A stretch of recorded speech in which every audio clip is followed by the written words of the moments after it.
Welcome to Hoosier Gameday. It's game day 2. Indiana versus Idaho this week. Jack Edwards, Callie, Metzger with you as always. Indiana's 1-0, Callie, and we're 1-0 with our predictions as well. Oh, yeah. Feeling great. I'm feeling great too. I mean, I had a little doubt, I will admit, but it was a good win. It was much needed for sure. Off the back of a 2-10 season, to win in your first game against a Big Ten opponent, right. It was not pretty. It was ugly in spots. We'll get through all of that in today's show, obviously. Right. But Indiana picked up a win. It was very pleasing to see. Right. Well, it's hard not to feel good because it's a step in the right direction for a fan base that's been yearning for a win for almost a year. Yeah. And I think the biggest part about that win and a big takeaway from it is that they finally feel like they have a quarterback. Yes. And there's a lot of things that Connor Bazelak did differently than the Penix era, but one of those is that he finally had a viable, there was a viable pass protection, and Penix never had that. Yes. So I think that was a huge takeaway from last week's game. We have everything from last week's game, this week's game against Idaho. To talk about the Indiana side of things is Samantha Condra from IUS TV Sports, and on the Idaho side of things will be Max Parker from the Hoosier Network, and more from Max Parker. Let's hear what he had to say from last week's game. Last time I checked, we got more points than they did, so that's the most important stat of the game. In other words, the Hoosiers came away with the victory Friday night against the Illini, their first Big Ten victory since their golden 2020 season. And after going 2-10 last year, you could just feel the pride in Tom Allen's voice. This win was special. This team has been through so much, and they've continued to fight and battle and battle and battle and battle, and they did it tonight. So I couldn't be more proud. Yeah, it's a huge win for us. One big difference for this year's squad, confidence. I really think we believed we really could win from the start. I think we knew we had that game from the beginning. So we came out that first drive. We didn't get a touchdown, but we got a field goal, and just how the defense was playing, their energy. We knew we had that game. We just had to go take it and I guess do it in style. The drive started all the way back there on their own 25-yard line, and they drove it 75 yards. A 2-minute drill executed to its finest. How did it feel to make it happen? Well, I'll let Connor Bazelak tell you. Man, once we scored, it was awesome, just relief, and we've been working so hard this offseason, fall camp. Everyone's been grinding. I know I wasn't here last year, but these guys have a bad taste in their mouth after last year, and I'm just excited we got a win tonight, 1-0. The stress, negativity, and doubt weighed heavily on this team for an entire year, and as Coach Allen left the podium after the game, he let all that weight go with 2 emphatic words. Go Hoosiers! For the Hoosier Network, Max Parker. Well, it was a pretty big win last week, and we have Max Parker in the studio with us today. Max, how you doing? I'm doing well. How are you, Callie? I'm doing well. It's good to be up here with you. I know, it is.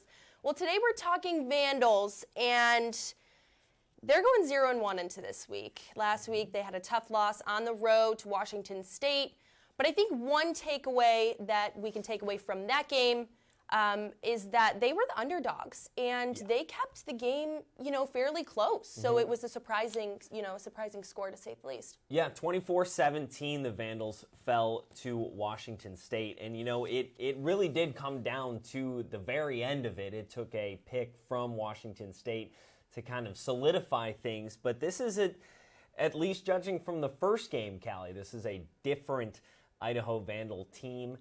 And it's going to be interesting to see, and I think we'll be able to tell what happens from the get-go, how this game is going to feel different from last year dynamic-wise. Well, last time they faced IU, it was one of IU's biggest victories on their, crushing 2-10 season. I mean, but, they were the underdogs again. They, it's going to be tempting to see if they can hold their own. But how much do you think that they're approaching this season versus, or how differently, I guess I should say, are they approaching this season than they were last season? Well, I mean, I think you can't go anywhere else but the coaching staff to start. You have an entirely new coaching staff, headlined by Jason Eck, taking over at the head coaching spot, coming over from South Dakota State University, and he had a lot of success there with that FCS squad.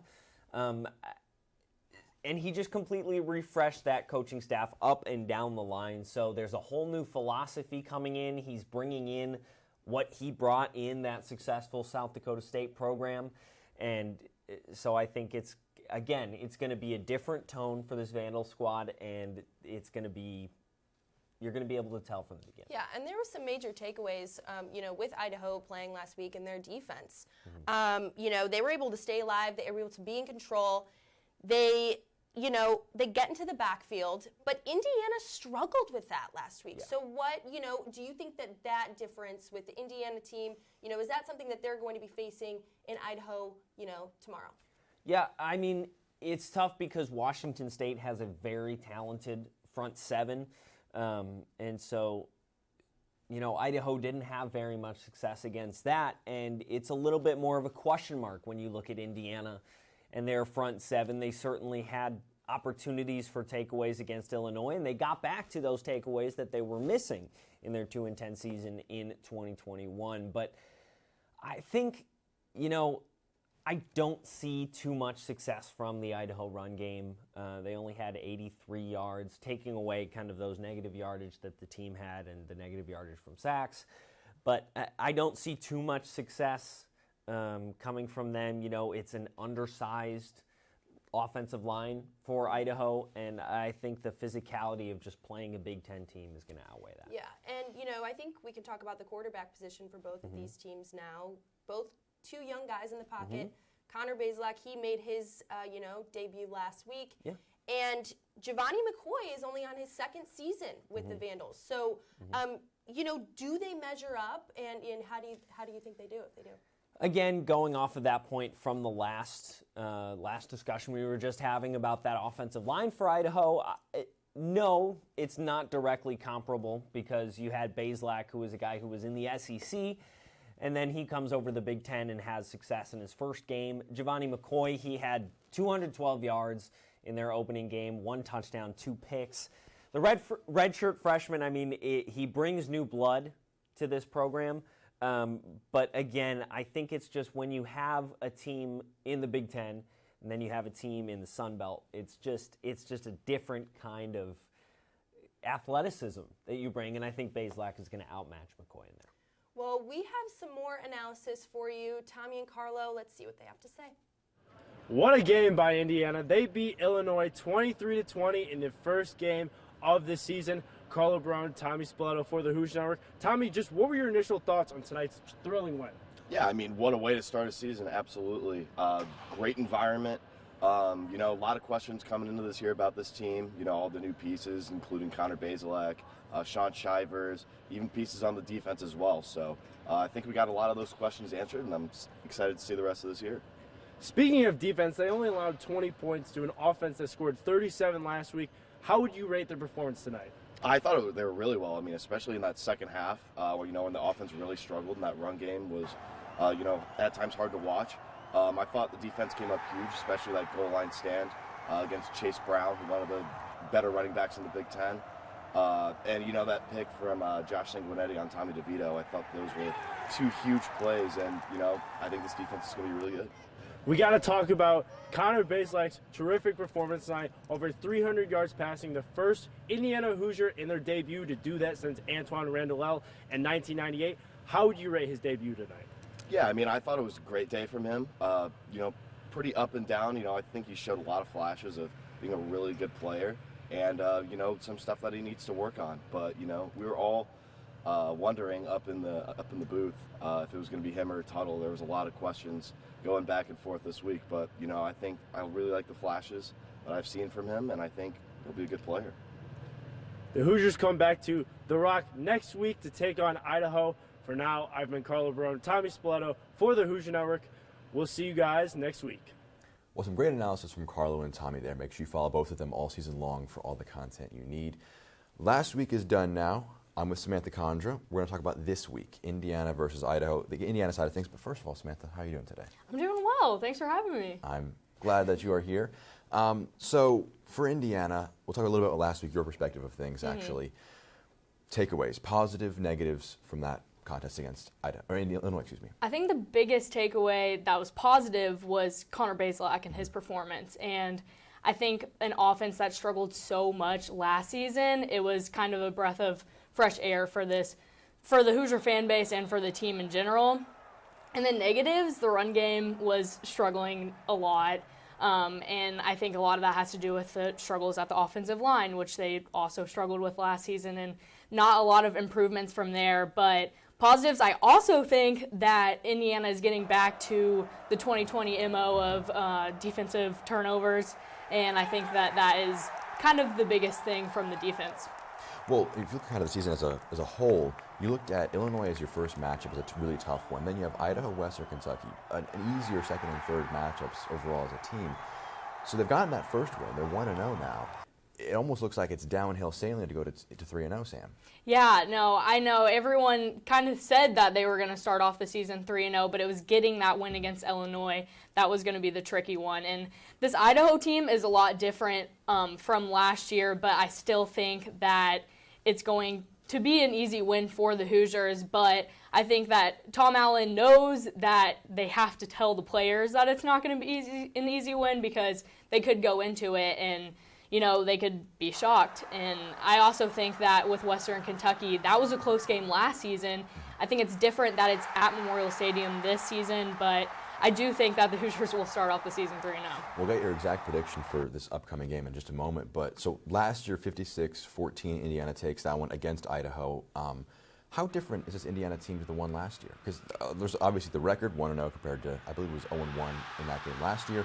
What are the differences for Hoosiers this year? I mean, the fact that last year's offense put up 56 points is insane, because we watched them all season long, and they struggled all season long to get points on the board, especially towards the end once Penix got hurt. But I think with this offense this year, it's going to be I think that it's going to be a little bit different, because I think that they're going to not play the starters the whole game if it does get away from Idaho early on. But, I think that this offense is a lot better, and that's the main difference from last year's team going into this game. I think the defense is pretty similar, and I think that they'll hold Idaho to just probably a couple touchdowns. So looking at this game, even if it gets out of hand a little bit, what are you hoping to see from Indiana to see progress from last week and also just good signs in this game?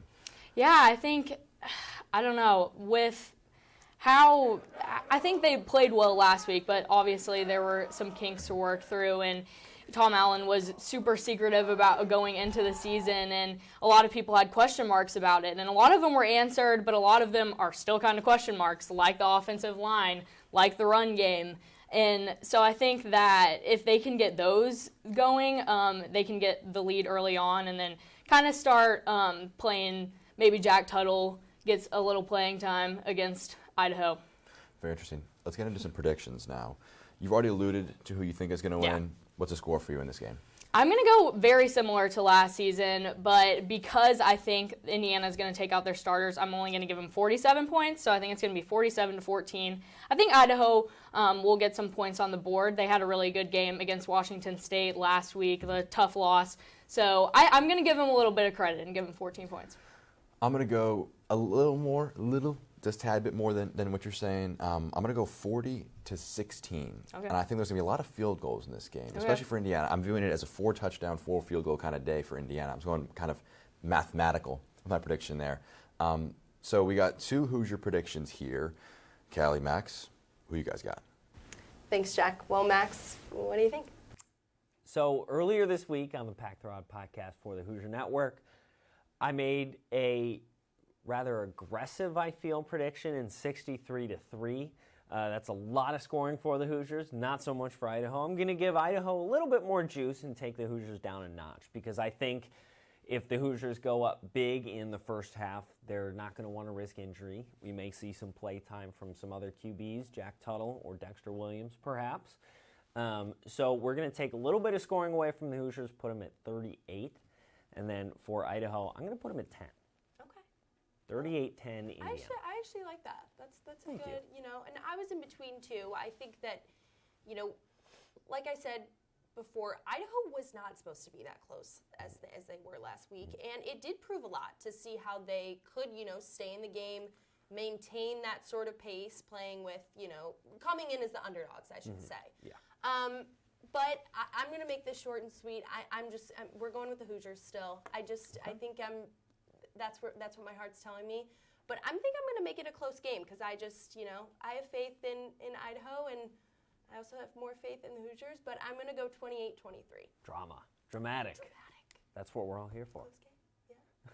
Well, those are for your 4 predictions for this weekend's game. This has been Hoosier Game Day, and I've been Callie Metzger, and we will see you next week.